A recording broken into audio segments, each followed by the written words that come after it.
The film opens with Los Angeles Police Division officials participated in a savage shootout with 4 veiled bank looters who have held up a bank in Lincoln Levels. 2 of the looters are in the bank keeping prisoners, while the other 2 are drawing in the police with AK-47 programmed rifles and full-body protective layers. Being just outfitted with guns, the police are tragically outclassed. With any remaining weaponry fizzling, the officials on scene require the unique weapons and strategies, SWAT, unit. The SWAT unit shows up, some through helicopter, and others with a SWAT truck. From the helicopter, superstar SWAT officials Jim Street, Colin Farrell, and Brian Gamble, Jeremy Renner, rappel down with 2 different men onto the top of the bank and passage their way down to the storeroom close to the primary anteroom. 2 or 3 SWAT sharpshooters are conveyed to the top of a structure across the street, and a third group comes closer starting from the earliest stage. While Street and Gamble are entering the bank, one of the 2 shooters outside attempts to escape in a fast vehicle yet is speedily taken out by an expert marksman with a solitary round to the head. The other shooter keeps on drawing in the police yet is taken out by the ground unit. As the 2 excess looters inside are beginning to overreact, the ground unit sends a protected telephone and a SWAT mediator endeavors to arrange the arrival of prisoners. As the moderator manages the looters, SWAT Lieutenant Greg Velasquez, Reg B. Cathy, requires his group inside the bank to hold and remain where they are. Gamble disregards the request and drops into the storeroom in any case while Street is compelled to follow him. Gamble then slips into the rear of the principal anteroom and gets ready to kill the burglars, meanwhile overlooking a few calls from his lieutenant. One of the prisoner takers, getting increasingly apprehensive, collars a lady, puts a gun to her head and plans to execute her. With seconds to settle on a choice, Gamble shoots the looter down through the lady's shoulder, injuring her simultaneously however successfully killing the burglar. The last shooter is then taken out by Street and the deadlock is finished. Street takes care of the lady and requires a rescue vehicle. Gamble inquires as to whether she will be okay, to which Street restlessly answers he isn't a specialist, suggesting he is frantic at Gamble. Back at their area, Chief Thomas Fuller, Larry Poindexter, is enraged at Street and Gamble for their careless activities in the bank, particularly since the prisoner they injured is currently suing the L.A.P.D for carelessness. Fuller orders them off the SWAT division yet Lt. Velasquez mediates and asks that, while off the group, they stay in the division so they can ultimately be able to land their positions back. Fuller concurs and consigns them to confine obligation, a debasing position including the support and dissemination of weapons and accomplices to different officials. Gamble is offended and tells Fuller off aggravating it for himself. He then stomps off out of resentment. At the point when Street wavers, Fuller has a confidential discussion with him where he offers him an opportunity to move back in the group immediately in the event that Street consents to Gamble for foolishness. While Gamble is gathering his sack, having chosen to stop, he and Street get into a contention when Street uncovers he concurs with Fuller that Gamble was crazy out there and won't follow his accomplice in stopping. Gamble expects Street ratted him out and pushes his now previous accomplice's head into a mirror prior to leaving.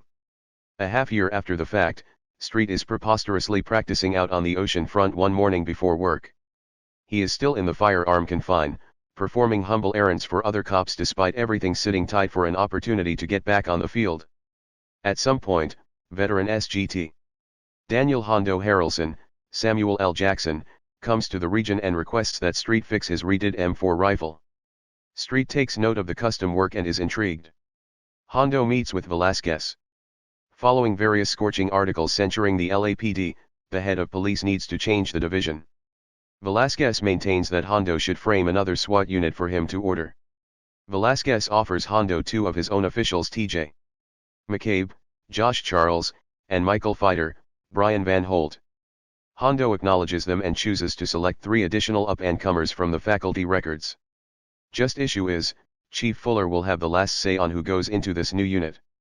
Street works determinedly on Hondo's weapon and afterward returns home that day to find his sweetheart attempting to move out of their condo before he returns. She guarantees things Gamble them are bad any longer and Street hasn't been something similar since he was removed the specialized squad. She attempts to kiss him one final time yet he denies her and lets her leave without belligerence.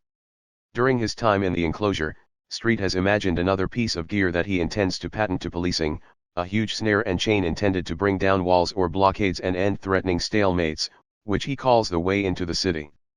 As he's clearing up his development for his weapon confine accomplice Gus, James Dumont, Hondo comes in and values Street's thought.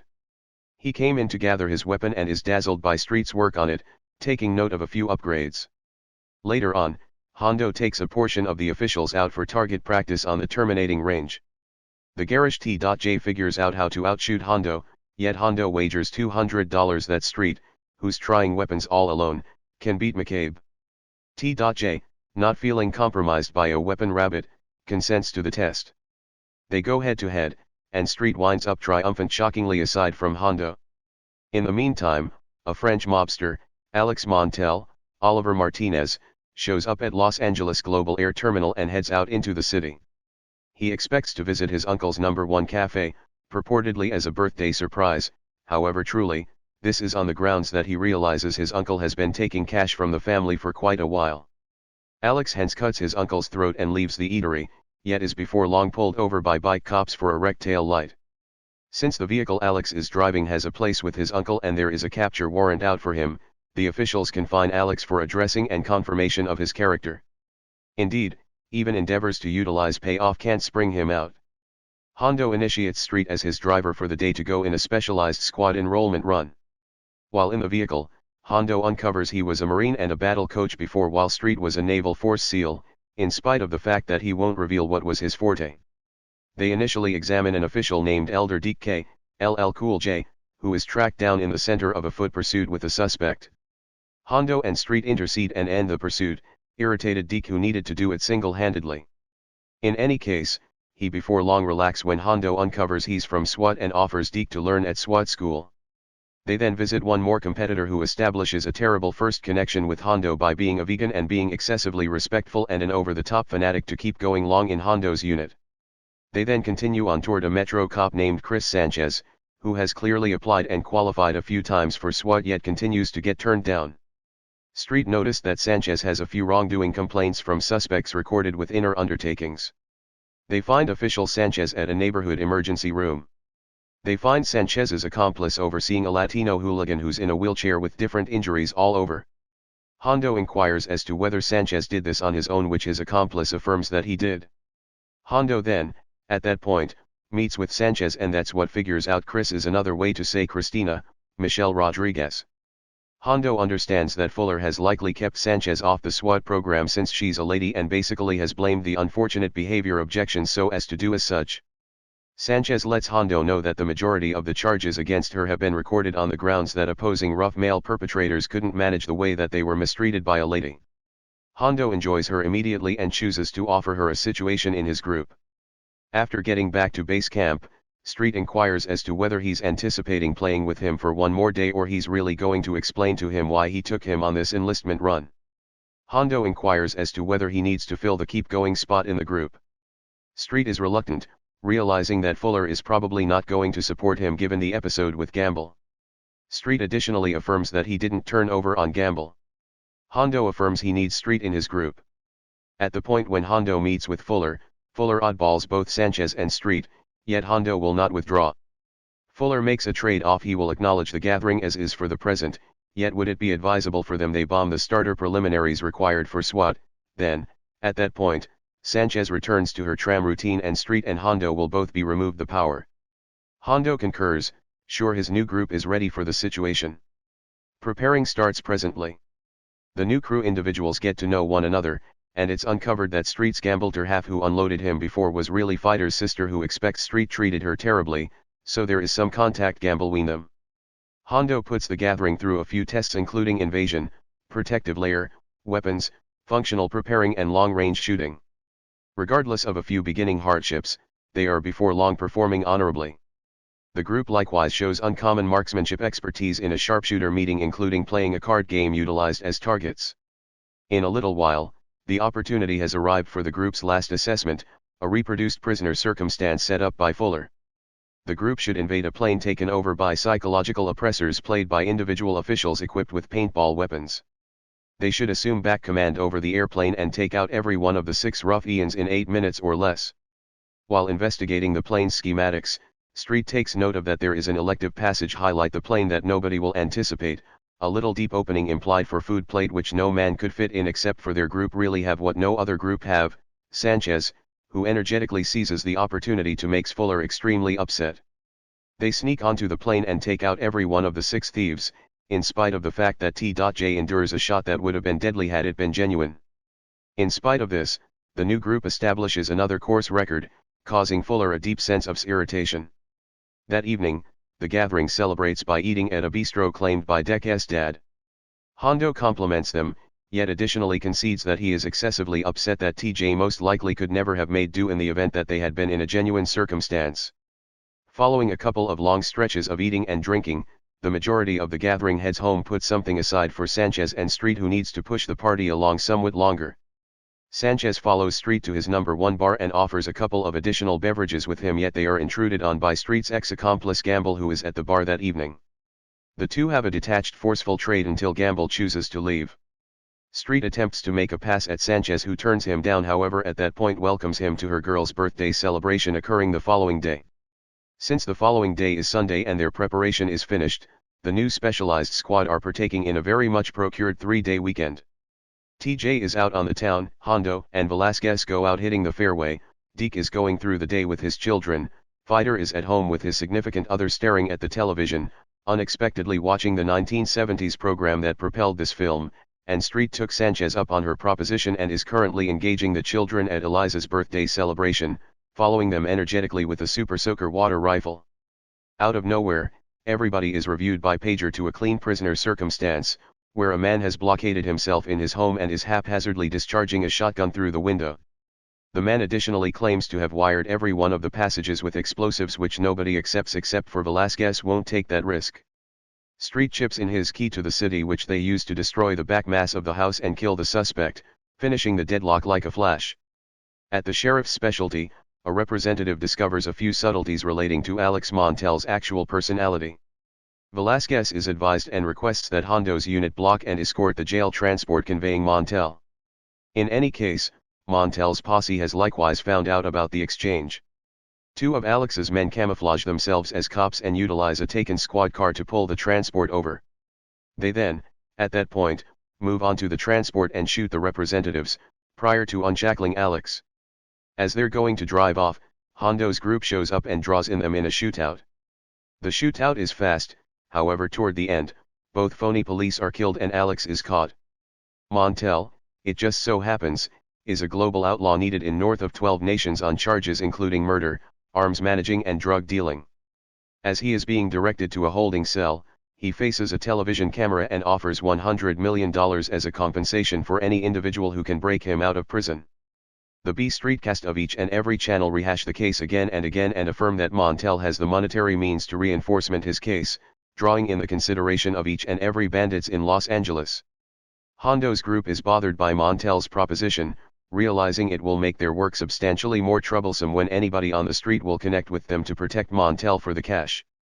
Hondo's unit is getting ready to clear Montel by means of helicopter when the chopper is shot somewhere around an inconspicuous expert marksman. They take Montel back inside and devise another strategy to lead the criminal away by means of a motorcade.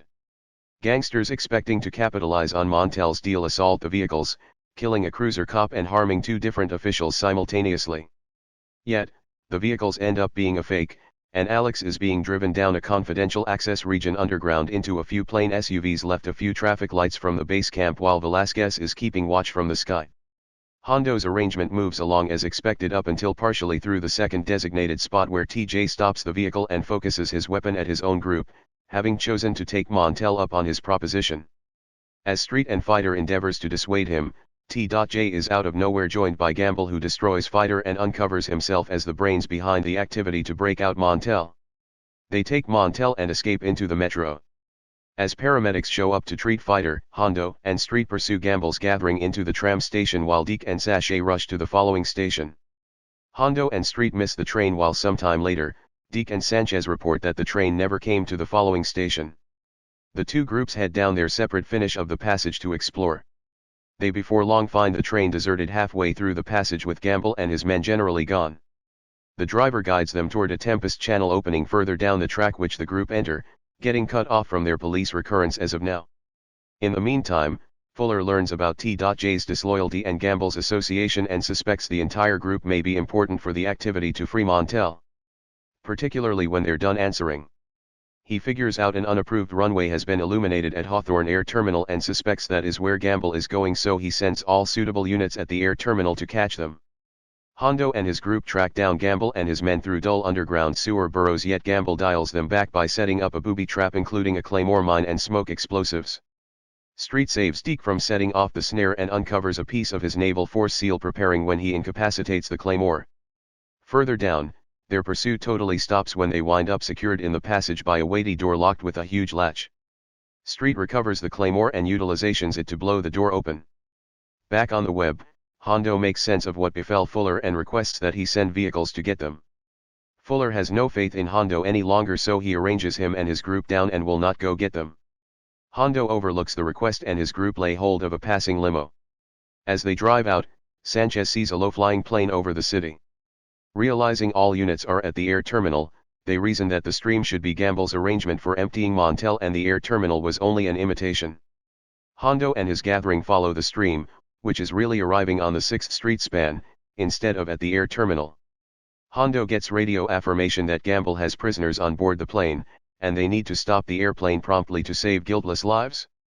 Hondo drives their limo to the extension, crashing through the street obstruction toward one side and dashing towards the plane. Hondo drives the limo into the setting down stuff of the plane before it takes off, devastating it. A weapon fight emits among SWAT and Gamble's men. Sanchez gets hit in the shootout, which ends up being a minor shoulder wound. Montel gets a move on, however Deke pursues him by walking and once again catches Montel. Hondo defies a harm TJ inside the plane. TJ communicates regret and gets some information about Fighter. Hondo is reluctant, yet affirms that Fighter is supposed to recuperate from his wounds. TJ takes out his weapon and shoots himself in the head, favoring passing over a jail sentence. Street rappels down from the extension into a train yard to pursue Gamble. After Gamble cuts Street's hand completely, the two of them drop their weapons and choose to have a full-scale clench-hand battle encompassed by moving trains. Eventually, Street kicks Gamble's head into the way of an approaching train which pulverizes it, killing him in a flash. He rejoins his group on the extension, telling Hondo they will require another body pack. Fuller shows up, recognizing the group for their magnificent work, however it isn't yet completed to bring up that the work. Montel is still in their care and should be moved to a government jail ASAP. The group choose to simplify everything and take a SWAT truck out to convey Montel to the legitimate specialists. As they sit on the truck, returning to home base after effectively conveying Montel, a report of a burglary in progress goes onto the police band. Hondo calls attention to that their shift has in fact been over for 12 hours, however the tired group consents to mount up in any case and go out to their next mission.